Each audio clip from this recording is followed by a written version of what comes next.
അങ്ങനെയെങ്കിൽ ഹല്ലേലൂയ വിളിച്ചു പറയണം, എന്നെ കരുതുന്ന ഒരു ദൈവമുണ്ട്, എന്നെ താങ്ങുന്ന ഒരു ദൈവമുണ്ട്, എന്നെ ആമേൻ നടത്തുന്ന സർവശക്തനായ ഒരു ദൈവമുണ്ടെന്ന് വിളിച്ചു പറയുക. ധൈര്യത്തോടെ ആയിരിക്കുക. ആമേൻ. ആർക്കും നിങ്ങളെ തകർക്കുവാൻ കഴിയാത്ത നിലയിൽ, അവൻ്റെ ഉള്ളം കരത്തിൽ നിങ്ങളെ താങ്ങത്തക്ക നിലയിൽ, കണ്ണിലെ കൃഷ്ണമണി പോലെ നിങ്ങളെ കരുതത്തക്ക നിലയിൽ, ശത്രുവിനെ വിട്ടുകൊടുക്കാതെ അവൻ നിങ്ങളെ പോറ്റുന്ന ദൈവമാകയാൽ, അവൻ നിങ്ങളെ കരുതുന്ന ദൈവമാകയാൽ, നിങ്ങളുടെ സകല ചിന്താകുലങ്ങളും അവൻ്റെ മേൽ വെച്ചുകൊള്ളുക. ഓ റാഖാബാലാചാനരബാബ. ദൈവം അത്ഭുതങ്ങളുടെ ദൈവമാ.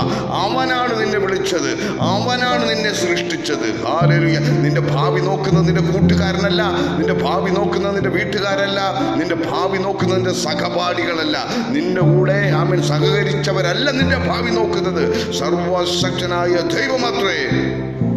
ആമേൻ. ഈ ദൂതാമേൻ പറഞ്ഞേറ്റെടുത്താട്ടെ.